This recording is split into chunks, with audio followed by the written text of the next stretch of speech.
সে এত হাঁটছি তবু শ্বশুর বাড়ি পেলাম না।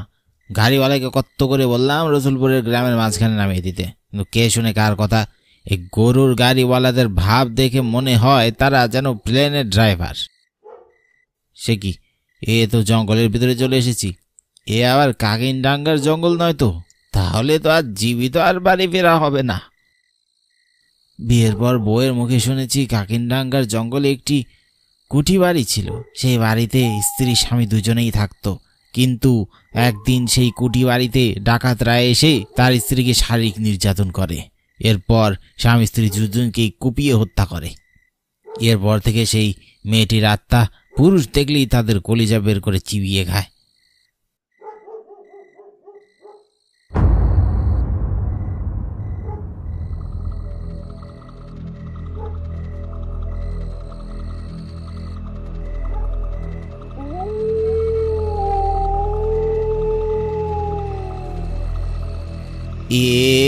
কে তুমি? এত রাতে এখানে কি করছো? আমার নাম শ্রীলেখা। তার আগে বল, এত রাতে আমার এই কাকিনডাঙ্গার জঙ্গলে আসতে তোর ভয় করেনি? আমাকে ক্ষমা করো, আমি ভুল করে এখানে চলে এসেছি। আমার কাছে পুরুষদের কোনো ক্ষমা নেই।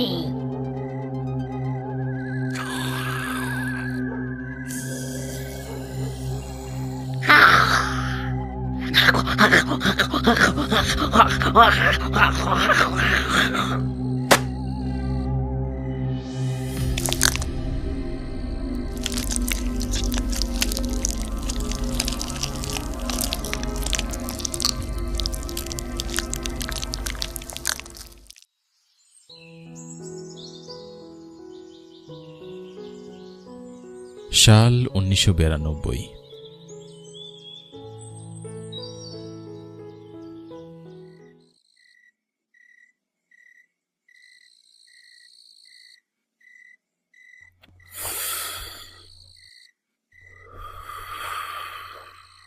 কি গো ভলুর বাপ, আব্বাই মনে হয় আর বেশি দিন বাঁচবো না।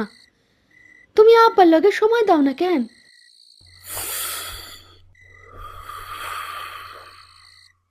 দেখো তো কথা কয় না। কি কইতাছি শুনবার পাইছো? কানের কাছে ব্যবহার করিচ্ছে কেন? বেরি টান বাধ্য করছি।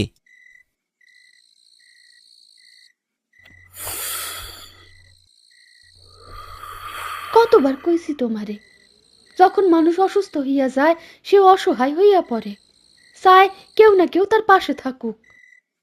যখন বাইরে যাই সবাই কয় আমি কারো লগেই কথা কই না কে।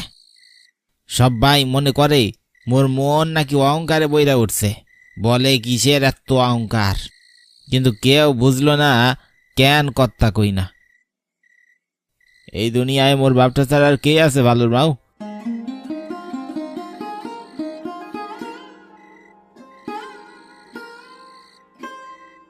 কিন্তু সেই বাপটা 10 মাস ধরে কারোর সাথেই কথা কইতে পারে না। যখন বাপের কাছে গিয়া বহি তখন মোর দু চোখের জল দইরা পানি পড়ে। না বাপের কাছে কান্দন যাইব না। যার বাপ নাই তার কিচ্ছু নাই, বাঁচুম না মই। ভগবান সাক্ষী রইল, দেখিস ভালোর বাউ, যেদিন বাপটা মইরা যাইব সাথে বাপটা আমারেও সাথে লইয়া যাইব। আর এটাই মুই চাই। এসব কথা কইও না, তুমি কইও না। 2 দিন পর কবিরাজ যাইব, বাপটারে আবার দেখবো কইছে। কবিরাজরে টাকা দিতে হবে না?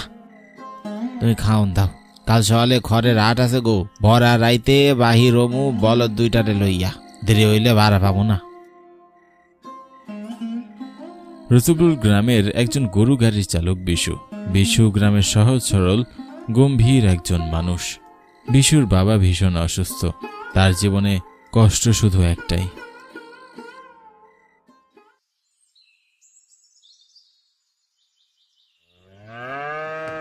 রসুলপুর গ্রামে হাট সপ্তাহে 2 দিন, বৃহস্পতিবার ও রবিবার।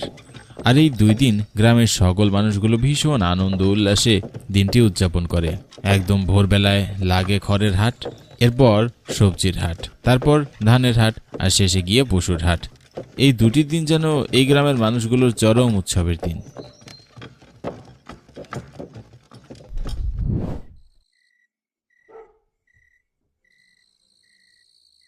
সকালে খাওন খাইবা না? না গো, আজ সকালে আর আইমো না, টাকা লাগবো। একেবারে ধানের হাত শেষ কইরা আমু।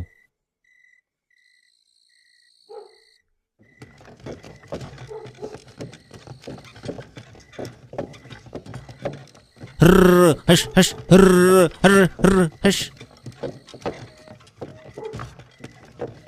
ডিসেম্বরের মাঝামাঝি সময় ঘন কুয়াশার চাদরে ঢাকা এই পথে শীতল হাওয়া ছড়িয়ে আছে চারদিক।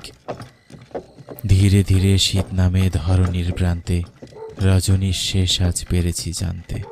ক্ষণে ক্ষণে বনতলে কনকনে হাওয়া চলে, ঝুরু ঝুরু কাপে পাতা শুনেছি একান্তে। হাস হাস হাস।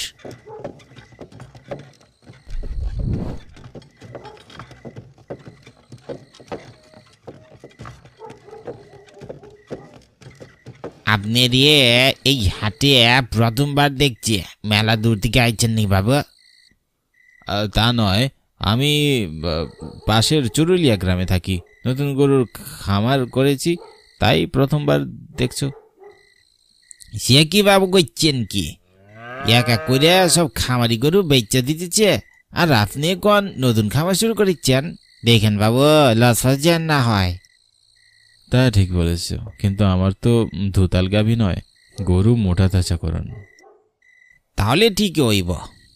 তাহলে তোমার নামটা যেন কি বলেছিলে? কি কন বাবু, মুই তো আমার নামই কই নাই। খামো খামোর নাম কমু কেন? তাহলে এখন বলো। মোর নাম কানাই, কানাইলাল বিবাকর। বেশ বেশ, তা কানাইলাল, আমাকে একটি বলদ গাড়ি ভাড়া করিয়ে দাও দেখি। আমি তো এই হাটের কাউকে চিনি না। আপনি এখানে খানিকক্ষণ খারান, মুই একখানা বলদ গাড়ি ভাড়া করে দিচ্ছি। এ বলদ গাড়ি লাগবো নাকি? বলদ গাড়ি লম্বা লম্বা সিং বলদের, মোটা দুখানা পাও, কোনঠেও ভাইবা না এমন বলদ, এক্ষুনি লইয়া যাও।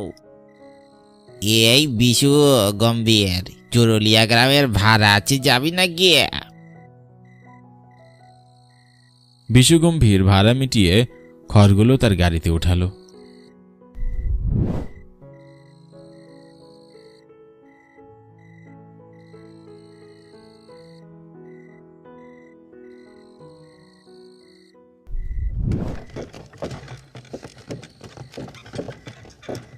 বিশু খড়গুলো বোঝাই করে চলল চুরুলিয়া গ্রামের উদ্দেশ্যে। এভাবে বিশু ভোর থেকে শুরু করে দুপুর বেলা অবধি একের পর এক ভাড়া মারতে থাকে।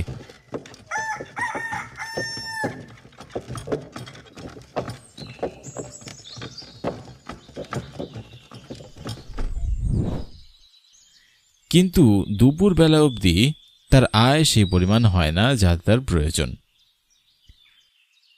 এ ভগবান, সারা বেলা বারা বাইরা খালি ৩৬ টাকা, কবিরাজরে ৫০ টাকা দিতে হইব।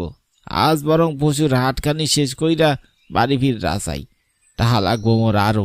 কিন্তু কি করুম ভগবান, বড্ড খিদা পাইছে রে, শরীর খানা আর চলতেছে না। বিশু আবারও তার গরুর গাড়ি নিয়ে চলল পশুর হাটের উদ্দেশ্যে। অসহায় গরিবদের নেই কোনো বিশ্রাম, নেই কোনো উত্তপ্ত রোদ খরা, কিংবা নেই কোনো হাড় কাঁপানো শীত। অবিরাম তারা ছুটে চলে দুমুঠো দুবেলা আহারের সন্ধানে।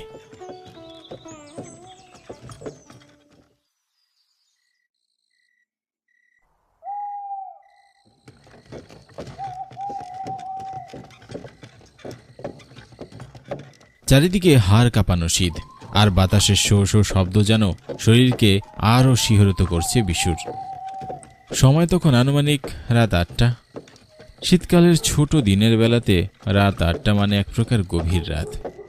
চারিদিকে এক নিস্তব্ধ পরিবেশ, তার মাঝে খটর খটর শব্দ করে শীতের রাতে কাঁপুনি দিতে দিতে দুক দুক করে এগিয়ে চলছে বিশুর বলদ গাড়ি। গাড়ির নিচের হারিকেনটি যেন এই বুঝি নিভে যায়, টিমটিম করে জ্বলছে আলো। কোথাও কেউ নেই, অন্ধকার এই পথ, শেষ হবার কোনোই নাম নেই। এই সব কিছুই করছে বিশু তার অসুস্থ বাবার জন্য। ছেলেটা তার বাবার জন্য নিজের জীবনটা উৎসর্গ দিতে পারে। রসুলপুর গ্রামের একদম শেষ প্রান্তে বিশুর বাড়ি, আর এই গ্রামের শুরুতেই হাট বসে। হাট থেকে তার বাড়ি প্রায় 14 কিলোমিটারের পথ। বিশু লক্ষ্য করল হয়তো কেউ তার পিছু পিছু আসছে। গরু গাড়ির জোরালো আওয়াজ তার কান অবধি ভেসে আসছে। একটু চোখ এদিক ওদিক ঘুরাতেই বিশু লক্ষ্য করল তার সামনে থেকে আরও একটি গরুর গাড়ি তার দিকে এগিয়ে আসছে। এমন সময় গরুর গাড়িটি বিশুর সামনে এসে দাঁড়ালো। বিশু তার মাথাটি ঘুরিয়ে তাকিয়ে দেখল এ তো বিষ্টুদা। বিশুর বাড়ির কাছেই বাড়ি। সে কি রে, সেই বিকাল থেকে তোকে খুঁজতে খুঁজতে পাগল হয়ে গেলুম। তোর বউ খাবারটা দিতে কইল। কিসের খবর বিষ্টুদা? কিভাবে যে কইতেই তো এখন কেউ জানি লাগতেছে তোর বাপটা আজ দুপুরে মহিলা গেছে রে। তোরে এখনই বাড়িতে যাওয়ান লাগবো। বিশু আর একটু কথা না বলে চুপচাপ গাড়িটি নিয়ে বাড়ির দিকে চলতে লাগলো। পোলাটা বাপটারে ছাড়া আর কিচ্ছু বোঝে না। এখন কি যে করে ভগবান জানে। বিশুর মাথায় যেন তার আকাশটি ভেঙে পড়ল। পৃথিবীর সব কথা ভুলে এখন শুধু তার বাবার কথাগুলোই মনে পড়ছে তার। বিশু অশ্রু ভরা দুটি চোখ নিয়ে একসময় পথভ্রষ্ট হয়ে চলে গিয়েছে জঙ্গলে। সে কোন পথে যায়, কি বা করে, কিছুই তার মাথায় নেই। সে যেন হারিয়ে গিয়েছে অন্য এক জগতে, অজানা রাজ্যে।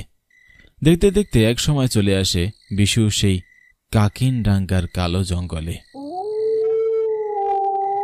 বিশু লক্ষ্য করল চারিদিকে অদ্ভুত এক প্রকার দুর্গন্ধ। এ যেন এক প্রকার মাংস পচার গন্ধ। বিশু গাড়ি থেকে নেমে সামনের দিকে এগোতে যাবে, ঠিক এমন সময় তার গাড়ির নিচে থাকা হারিকেনটি দুপ করে নিভে গেল। চারিদিকে শো শো বাতাসের শব্দে মাঝে ভেসে আসছে ভয়ঙ্কর এক প্রকার শিয়ালের ডাক। কিন্তু তবু যেন বিশুর চোখে একটু ভয়ের ছাপ নেই। সে দাঁড়িয়ে আছে এক ভরা কালো অন্ধকার জঙ্গলের মাঝে, যেখানে আর কোনো প্রাণের অস্তিত্ব দেখা যাচ্ছে না। এবার বিশু এক পা দুপা করে সামনের দিকে এগোতে লাগলো। সে যতই আরো এগিয়ে যাচ্ছে সেই দুর্গন্ধটি ততই তার নাকে এসে লাগছে। বিশু ধীরে ধীরে সামনে এগোতেই দেখল সামনে একটি পচা লাশ পড়ে আছে।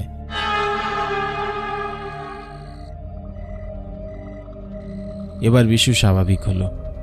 বিশু এদিক ওদিক চোখ বুলিয়ে দেখতেই সে বুঝতে পারল সে আসলে কাকিনডাঙ্গার জঙ্গলে চলে এসেছে। বিশু আর দেরি না করে তার গাড়ির কাছে এলো। গাড়ির কাছে আসতেই লক্ষ্য করলো গাড়ির ভিতরে সাদা শাড়ি পরিধান করা একটি মেয়ে ঘোমটা পরে বসে আছে। কে আপনি দিদি? কোন গায়ের বাসিন্দা? তা তোমাকে জানতে হবে না। তুমি শুধু আমাকে এই জঙ্গলটির দক্ষিণ পাশের কুঠি বাড়িতে নামিয়ে দাও। মোর বাপ আজকে মইরা গেছে, মোরে বাড়ির যাওয়ান লাগবো। দয়া করে গাড়ি খানার থেকে নামে পড়েন।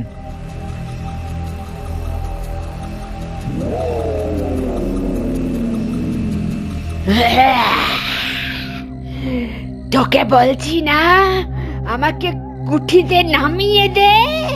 কথা শোন, নইলে তোর মৃত্যু আজ নিশ্চিত।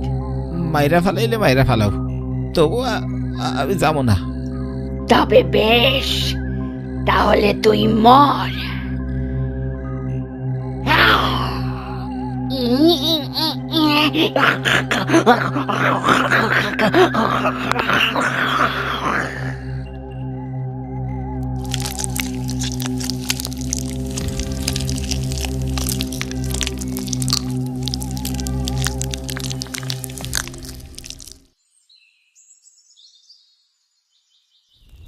এক সপ্তাহ পর গ্রামের মানুষ বিশুর পছন্দধরা লাশটি উদ্ধার করে।